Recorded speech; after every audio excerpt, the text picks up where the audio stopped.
सहज ही अपनी ओर हम चले वतन की ओर।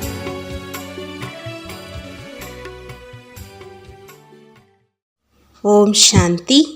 15/9/1974 அவ்யக்த பாப்தாதா மதுபன். வாணியின் தலைப்பு: முயற்சி செய்வதின் கடைசி லட்சியம் அவ்யக்த ஃபரிஷ்தா நிலை. இப்பொழுது குழந்தைகள், உங்களுடைய கடைசி நிலையை உருவாக்குவதற்கான கடைசி முயற்சி நடந்து கொண்டிருக்கிறது. மகாரதி குழந்தைகள் யாரெல்லாம் பொறுப்பாளராக ஆகியிருக்கிறார்களோ அவர்கள் தன்னுடைய முயற்சியின் வேகத்திலும் அனைவருக்கும் முன்பாக ஒரு எடுத்துக்காட்டாக ஆக வேண்டும். உயர்ந்த முயற்சி என்றால் என்ன? அதை யாரை பார்த்து பின்பற்றுவீர்கள்? சாக்காரத்தில் முயற்சி எப்படி செய்வது என்று எதை கூறுவது? ஆரம்பத்தில் முயற்சியின் அடையாளமாக சாக்கார பிரம்மா பாபாவை பார்த்து அனைவரும் முன்னேறி கொண்டிருந்தார்கள். ஆனால் இந்த நேரம் சாக்காரத்தில் அடையாளமாக யார் இருக்கிறார்கள்? மகாரதிகள். மகாரதிகளிடம் அந்த மாதிரி முயற்சி நடந்து கொண்டிருக்கிறதா? அவர்களை பார்த்து மற்ற ஆத்மாக்களின் முயற்சி செய்வதும் எளிதாக ஆகிவிட வேண்டும். கடைசி முயற்சி எது? அதை தெரிந்திருக்கிறீர்களா? எப்படி தொடக்கத்தில் தேக அபிமானத்தை அகற்றுவதற்காக நான் சதுர்புஜ், அதாவது 4 கைகள் உள்ளவன் என்ற முயற்சி செய்வது வைக்கப்பட்டிருந்தது. இதன் மூலம் தான் ஒரு பெண் என்ற உணர்வு, பலகீனம், கோழைத்தனம் ஆகியவை அகன்றுவிட்டன. மேலும் பயமற்றவராக மற்றும் சக்திசாலியாகவும் ஆகிவிட்டீர்கள். அப்படி தொடக்கத்தில் எப்படி தேக அபிமானத்தை அகற்றுவதற்காக நான் சதுர்புஜமாவேன் என்ற இந்த நடைமுறை பயிற்சி இருந்தது அல்லவா? போகும்பொழுதும் வரும்பொழுதும் மற்றும் பேசும் பொழுதும் நான் பெண் அல்ல, நான் சதுர்புஜம் ஆவேன் என்ற போதை இருந்தது. அதன் 2 சம்ஸ்காரம் மற்றும் அந்த 2 சக்திகளும் கிடைத்துவிட்டன. அதாவது இந்த 2 காரியத்தையும் நாம் செய்ய முடியும். அதேபோல் கடைசி லட்சியமாக எது நினைவில் இருக்க வேண்டும்? அதன் மூலமாக லட்சணமும் தானாகவே வந்துவிட வேண்டும். முயற்சி செய்வதற்காக அந்த கடைசி லட்சியம் எது? அவ்யக்த ஃபரிஷ்தாவாகி இருப்பதுதான் அதுவாகும். அவ்யக்த ரூபம் என்றால் ஃபரிஷ்தா நிலை. அதிலும் ஒளி வடிவமான ரூபம் எதிரில் இருக்கிறது. இதுதான் என்னுடைய லட்சியம். அதை எதிரில் வைப்பதினால் ஒளிமண்டலத்தில் என்னுடைய ஒளி வடிவமான உடல் இருக்கிறது என்ற அனுபவம் ஏற்படும். எப்படி சூக்ஷ்மவதனத்திலும் அவ்யக்த ரூபத்தை பார்க்கிறீர்கள் என்றால், அவ்யக்தம் மற்றும் வியக்தத்தில் என்ன வித்தியாசம் பார்க்கிறீர்கள்? வியக்தம் 5 தத்துவங்களினால் ஆனது மற்றும் அவ்யக்தம் ஒளி வடிவினால் ஆனது. ஒளி வடிவிலான ரூபமோ இருக்கிறது, ஆனால் அக்கம் பக்கம் நாலாபுறமும் ஒளியே ஒளிதான். அதாவது ஒளிமண்டலத்தில் இந்த ஆக்கார ஒளி வடிவமான உடல் தென்படுகிறது. சூரியனின் ஒளியோ இருக்கிறது, ஆனால் அதன் நாலாபுறத்திலும் சூரியனின் ஒளி நிழல் ரூபத்தில் பரவியிருப்பது தென்படுகிறது. மேலும் ஒளியில் விசேஷ பிரகாசமும் தென்படும். இந்த விதமாக நான் ஆத்மா ஜோதி ரூபமானவன் என்ற இந்த லட்சியமோ இருக்கவே இருக்கிறது. ஆனால் நான் ஆக்காரத்திலும் ஒளிமண்டலத்தில் இருக்கிறேன்.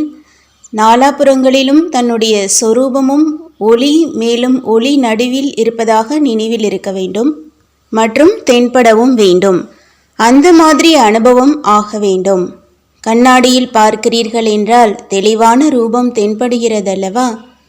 அதுபோலவே ஞானம் என்ற கண்ணாடியில் தன்னுடைய இந்த ரூபம் தெளிவாக தென்பட வேண்டும். மேலும் அனுபவம் ஆக வேண்டும். காரியங்கள் செய்து கொண்டே போகும்பொழுதும் வரும்பொழுதும், மேலும் பேசிக்கொண்டே நான் ஒளி ரூபமானவன், நான் ஃபரிஷ்தா சென்று கொண்டிருக்கிறேன், மற்றும் நான் ஃபரிஷ்தா பேசிக்கொண்டிருக்கிறேன் என்ற உணர்வு இருக்கட்டும். அப்பொழுதுதான் உங்களுடைய நினைவு மற்றும் நிலையின் பிரபாவம் மற்றவர்கள் மேல் ஏற்படும்.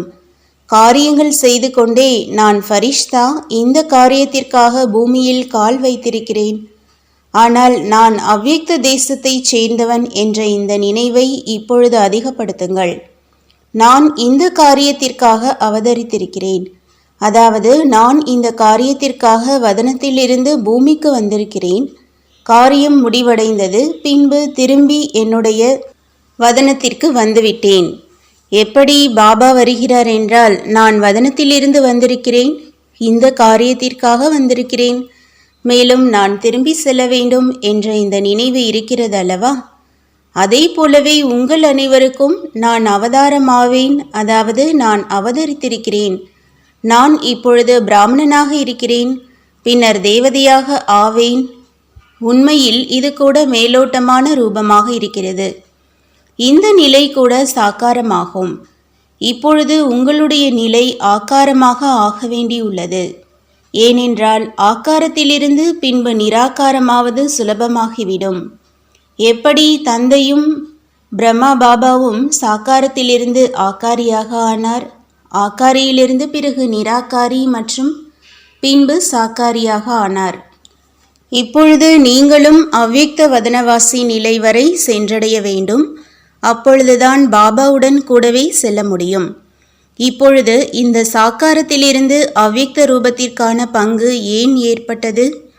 அனைவரையும் அவ்வியக்த நிலையில் நிலைத்திருக்க செய்வதற்காக. ஏனென்றால் இதுவரை அந்த நிலை வரை சென்றடையவில்லை. இப்பொழுது கடைசி முயற்சியாக இதுதான் இன்னும் இருக்கிறது. இதன் மூலம் தான் சாட்சாத்காரம் ஏற்படும். சாக்கார சொரூபத்தின் போதைக்கான விஷயங்களோ அதிகமாக இருக்கின்றன. நான் உயர்ந்த ஆத்மா, நான் பிராமணன் மற்றும் நான் சக்தி என்பது போல. இந்த நினைவின் மூலமாக உங்களுக்கு போதை மற்றும் குஷியின் அனுபவமாகும். ஆனால் எதுவரை இந்த அவ்வியக்த சொரூபத்தில் ஒளி மண்டலத்தில் தன்னை அனுபவம் செய்யவில்லை, அதுவரை மற்றவர்களுக்கு உங்களுடைய காட்சி கிடைக்காது. ஏனென்றால் தேவி சொரூபத்தின் சாட்சாத்காரம் கூட எப்பொழுது நீங்கள் போகும்பொழுதும் வரும்பொழுதும் ஒளி மண்டலத்திலேயே இருப்பது போன்ற அனுபவம் செய்கிறீர்களோ, அப்பொழுதுதான் மற்றவர்களுக்கும் அந்த சாட்சாத்காரம் ஏற்படும். சாட்சாத்காரம் கூட ஒளியின்றி ஏற்படாது. எப்பொழுது நீங்களே லைட் ரூபத்தில் நிலைத்திருப்பீர்களோ, அப்பொழுது உங்களுடைய லைட் ரூபத்தின் பிரபாவத்தினால்தான் அவர்களுக்கும் சாட்சாத்காரம் கூட கிடைக்கும். இதைத்தான் சாஸ்திரங்களில் கூட கம்சன் குமாரியை வெட்டினான், உடனே அது மேலே பறந்து சென்றுவிட்டது, சாக்ஷாத் ரூபமாக ஆகிவிட்டது, பின்பு ஆகாஷ்வாணி அதாவது அஷரீரி வாக்கு கூறியது என்று காண்பித்திருக்கிறார்கள். அதே போலவே உங்களுடைய சாட்சாத்காரம் ஏற்படுகிறது என்றால் இது தேவி மூலமாக ஆகாஷ்வாணி ஒலித்து கொண்டிருக்கிறது என்று அந்த மாதிரி அனுபவம் ஏற்படும். இந்த தேவி அல்லது சக்தி எனக்காக என்ன ஆகாஷ்வாணி சொல்லிக் கொண்டிருக்கிறார் என்று கேட்பதற்கு ஆவலாக இருப்பார்கள். உங்களுடைய இந்த புதுமை தென்பட வேண்டும். சாதாரண பேச்சு தென்படக்கூடாது. மேலே இருந்து ஆகாஷ்வாணி கேட்டுக்கொண்டிருக்கிறது என்று அந்த மாதிரி மட்டும் அனுபவம் ஆகட்டும். எனவே இப்பொழுது ஜுவாலாமுகி ஆவதற்கான நேரம் என்று கூறினோம். இப்பொழுது உங்களுடைய கோபி நிலையின் பங்கு முடிவடைந்து விட்டது. மகாரதிகள் யாரெல்லாம் முன்னேறி சென்று கொண்டிருக்கிறார்களோ அவர்களுக்கு சேவை செய்வதற்கான பங்கும் தானாகவே மாறிக்கொண்டே இருக்கும். முன்பெல்லாம் நீங்கள் சொற்பொழிவு நிகழ்த்தினீர்கள், மேலும் 7 நாட்கள் பாடம் செய்வித்தீர்கள். இப்பொழுது தலைமை என்ற ரூபத்தில் கொஞ்சம் ஆசீர்வாத உரை நிகழ்த்துகிறீர்கள். 7 நாட்கள் பாடமுறை ஆகியவற்றை உங்களுடன் கூட இருப்பவர்கள் செய்விக்கிறார்கள். இப்பொழுது இந்த நேரம் யாரையாவது நெருக்கத்தில் கொண்டு வர வேண்டும், தைரியம் மற்றும் உற்சாகத்தில் கொண்டு வர வேண்டும் என்ற இந்த சேவை இன்னும் செய்ய வேண்டி இருக்கின்றது என்றால் வித்தியாசம் வந்துவிடுகிறது அல்லவா? இதையும் தாண்டி ஆகாஷ்வாணி ஒலித்து கொண்டிருக்கிறது என்ற அனுபவமும் ஆகும். ஏதோ அவதாரம் மற்றும் இவர்கள் ஒரு சாதாரண மனிதர்கள் இல்லை என்று கூறுவார்கள். அவதாரம் தோற்றம் காட்சியாக கிடைக்கிறது என்று கூறுவார்கள். சாட்சாத்காரத்தில் அனுபவம் செய்து செய்து தேவி தோற்றம் காட்சியாக ஆனது போல் இருக்கும். மகா வாக்கியம் கூறினார் மற்றும் மறைந்துவிட்டார். இப்பொழுதைய நிலை மற்றும் முயற்சியின் லட்சியமாக இது இருக்க வேண்டும். இப்பொழுது ஸ்தூல காரியங்களிலிருந்தும் விலகி கொண்டே இருப்பவர்கள் ஆவீர்கள். இஷாராவில் கேட்டீர்கள், டைரக்ஷன் கொடுத்தீர்கள், பின்பு அவ்வியக்த வதனத்தில் வந்துவிட்டீர்கள். எப்படி சாக்கார பாபாவில் பார்த்தீர்கள், அனுபவம் செய்தீர்கள், கீழே வந்தார், டைரக்ஷன் கொடுத்தார், கேட்டீர்கள், மேலும் மீண்டும் மேலே வந்துவிட்டார். தொடக்கத்தில் மற்றும் கடைசியின் காரியத்தில் இரவு மற்றும் பகலுக்கான வித்தியாசம் ஏற்படவில்லை. இப்பொழுது பொறுப்புகளோ இன்னும் அதிகரிக்கும். எப்பொழுது பொறுப்புகள் குறையுமோ அப்பொழுது ஃபரிஷ்தா ஆவோம் என்று அப்படி நினைக்கக்கூடாது. பொறுப்புகள் மற்றும் சேவையின் விஸ்தாரமோ நாலாபுரமும் இன்னும் அதிகரிக்கும். எப்பொழுது பொறுப்புகள் குறையுமோ அப்பொழுது ஃபரிஷ்தா ஆவோம் என்று அப்படி இல்லை. பொறுப்புகள் மற்றும் சேவையின் விஸ்தாரமோ நாலாபுரமும் இன்னும் அதிகரிக்கும். எப்படி இப்பொழுது வெளிநாட்டின் சேவையும் அதிகரித்தது மற்றும் விஸ்தாரமானதாகவும் ஆனது அல்லவா? அதுபோலவே விதவிதமான சேவைகள் என்னவெல்லாம் நடந்து கொண்டிருக்கிறதோ அவை அவசியம் அதிகரிக்கும். உலகின் ஒவ்வொரு விதமான ஆத்மாக்களுக்கும் நன்மை ஏற்பட்டதாக சாஸ்திரங்களிலும் வர்ணனை இருக்கிறது. நடைமுறையில் நடந்தது இல்லையா? அதனால்தான் இதன் வர்ணனையும் சாஸ்திரங்களில் இருக்கிறது.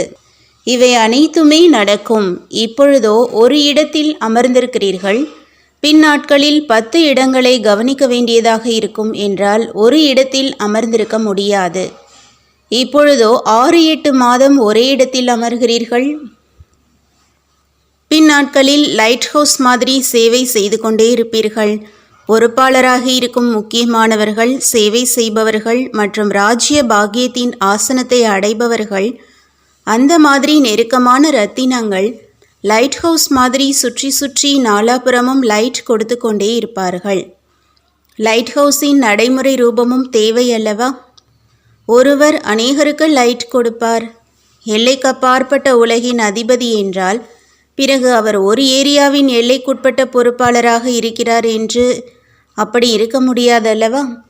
அவருக்கு ஏதோ ஒரு இடம் இருப்பிடமாக இருக்கும். ஆனால் எப்படி லைட் ஹவுஸ் இருக்கும்? ஒரு இடம் நிரந்தரமாக இருக்கிறது. ஆனால் அதனுடைய ஒளி நாலாபுரமும் பரவுகிறது. அதேபோல் உலகத்தின் அதிபதி ஆகக்கூடியவர் என்றால் ஸ்தானம் ஒன்றாக இருக்கும். ஆனால் தன்னில் என்ன விசேஷங்கள் மற்றும் சக்திகள் இருக்கின்றனவோ அதனுடைய லாபம் நாலாபுரங்களிலும் ஏற்படட்டும். இதுவரையிலும் ஒரு இடத்திற்கு மட்டும் உங்களுடைய விசேஷத்தின் லாபம் கிடைக்கின்றது. சூரியன் ஒரு இடத்திற்கு மட்டும் தான் வெளிச்சம் கொடுக்கிறதா என்ன?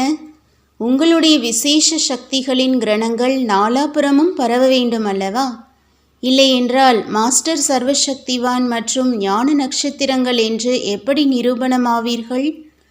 மாஸ்டர் ஞான சூரியன் என்றால் தந்தைக்கு சமமானவர். நட்சத்திரமாக இருந்த போதிலும் தந்தைக்கு சமமான நிலை. அதையோ அஷ்டரத்தினங்கள் மட்டும்தான் அடைவார்கள் அல்லவா?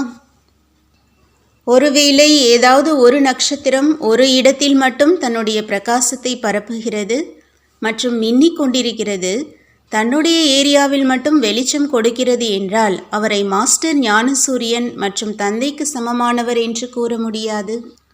எதுவரை தந்தைக்கு சமமான நிலையில் வரவில்லையோ அதுவரை தந்தைக்கு சமமான ஆசனத்தை அடைய முடியாது.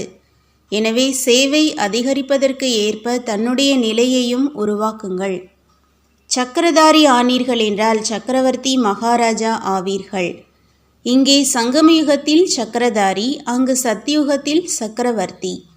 யாரிடம் லைட்டின் சக்கரமும் இருக்கிறது மற்றும் சேவையில் ஒளி பரப்பக்கூடிய சக்கரமும் இருக்கிறது என்றால் சக்கரதாரி என்று கூறலாம்.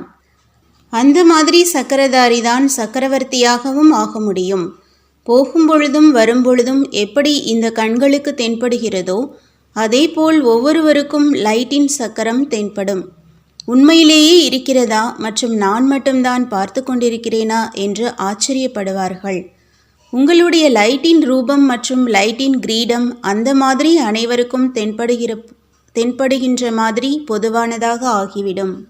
இந்த லைட்டின் கிரீடம் உள்ளவர்கள் அணிந்தவர்கள் எப்படி சாக்கார பாபாவில் லைட்டின் அனுபவம் செய்வது பொதுவான விஷயமாக இருந்ததோ, எப்படி இந்த கண்களால் பார்க்கிறீர்களோ அப்படி அனைவருக்கும் அந்த ரூபத்தில் பார்க்க தென்பட்டது. அந்த மாதிரி உங்களுக்கு அனுபவமாகும். பார்த்து கொண்டிருக்கும் போதே அவர்கள் மறைய ஆரம்பிப்பார்கள். நான் எங்கிருக்கிறேன் மற்றும் என்ன பார்த்து கொண்டிருக்கிறேன்? எப்படி சாக்கார பாபா மூலமாக நீங்களே உங்கள் மேல் எப்பொழுதாவது ஆச்சரியப்பட்டீர்கள்? என்னுடைய கால்கள் இருக்கிறதா அல்லது மூலவதனத்திலா அல்லது சூக்ஷ்மவதனத்திலா என்று அனுபவம் செய்தீர்கள்.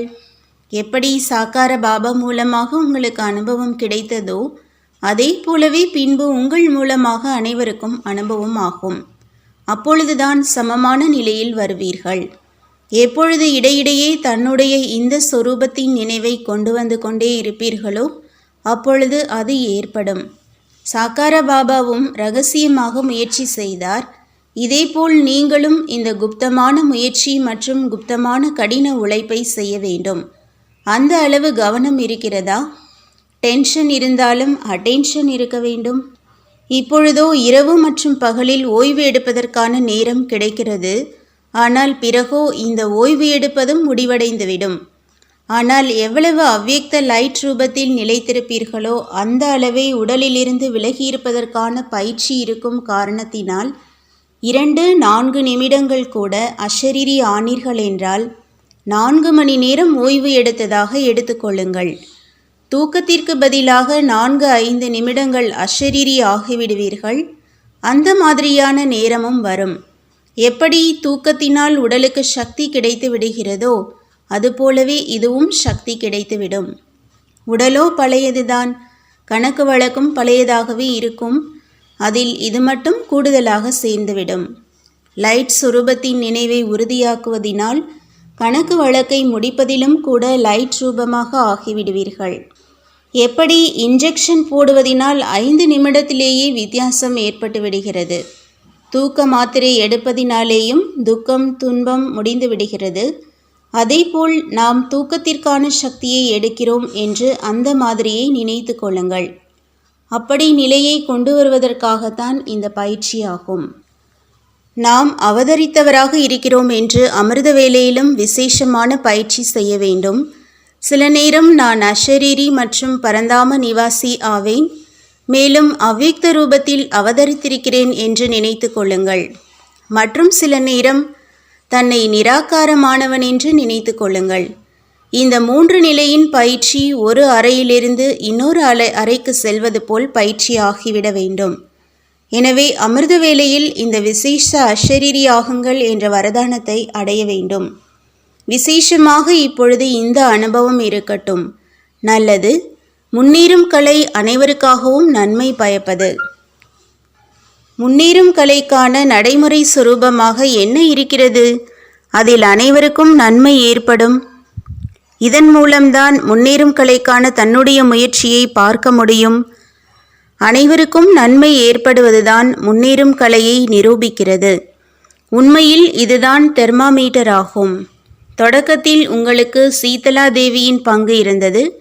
இப்பொழுது ஜுவாலா தேவியினுடைய பங்கு இருக்கிறது. முதலில் அன்பினால் நெருக்கமான உறவில் வந்தீர்கள். மேலும் இப்பொழுது சக்தி சுரூபம் ஆக வேண்டும். இப்பொழுது குணம் மற்றும் அன்பின் பிரபாவம் மட்டும் இருக்கிறது, அல்லது ஞானத்தின் பிரபாவம் இருக்கிறது. ஆனால் இவர் ஒரு சாதாரண சக்தி இல்லை, சாட்சாத்காரம் செய்விப்பவர் என்று அனுபவம் செய்யட்டும். எப்படி சூரியனின் கிரணங்கள் பரவுகிறது அதே போலவே மாஸ்டர் சர்வசக்திவானின் நிலையில் சக்திகள் மற்றும் விசேஷங்கள் என்ற கிரணங்கள் நாலாபுறமும் பரவுவதாக அனுபவம் செய்யட்டும். நான் தடைகளை அழிப்பவன் என்ற இந்த நினைவின் ஆசனத்தில் அமர்ந்திருந்து காரியங்களை செய்வித்தீர்கள் என்றால் தடை எதிரில் கூட வராது. நல்லது. வரதானம். கம்பைன்டு சுரூபத்தின் நினைவு மூலமாக கம்பைன்டு சேவை செய்யக்கூடிய வெற்றியடைபவராகுங்கள். எப்படி உடல் மற்றும் ஆத்மா இணைந்திருக்கிறது, எதிர்காலத்து விஷ்ணு சுரூபம் கம்பைண்டாக இருக்கிறது, அதேபோல் தந்தை மற்றும் நான் ஆத்மா கம்பைண்டாக இருக்கிறேன் என்ற இந்த சுரூபத்தின் நினைவில் இருந்து சுய சேவை மற்றும் அனைத்து ஆத்மாக்களின் சேவையை சேர்த்தே செய்தீர்கள் என்றால் வெற்றியடைபவராக ஆகிவிடுவீர்கள். சேவையில் மிகவும் பிஸியாக இருந்தேன், எனவே சுயநிலை தொய்வாகிவிட்டது என்று அந்த மாதிரி ஒரு பொழுதும் கூறாதீர்கள். சேவைக்கு சென்றீர்கள் மற்றும் திரும்பி வரும்போது மாயா வந்துவிட்டது, மூட் ஆஃப் ஆகிவிட்டது, டிஸ்டர்ப் ஆகிவிட்டேன் என்று அந்த மாதிரி இருக்கக்கூடாது. சேவையில் வளர்ச்சிக்கான வழி இருக்கவே இருக்கிறது. சுயத்தின் மற்றும் அனைவரின் சேவை இணைந்தே இருக்கட்டும். ஸ்லோகன்: எல்லைக்குட்பட்ட ஆசைகள் என்றால் என்னவென்றே தெரியாத நிலையில் இருப்பதுதான் மகான் செல்வந்தன் ஆவதாகும். ஓம் சாந்தி. तुम बच्चों को तो सर्विस करनी है, जो बाबा कहते हैं सबको ये बताओ कि देखो तुम्हारा एम एंड ऑब्जेक्ट ये है, एक गीता है बगैर, ये राजयोग है ना बच्चे। कैसे है राजयोग? बिल्कुल सहज है कि बाप को याद करो तो ये वैसा मिलेगा तुमको। ओम शांति।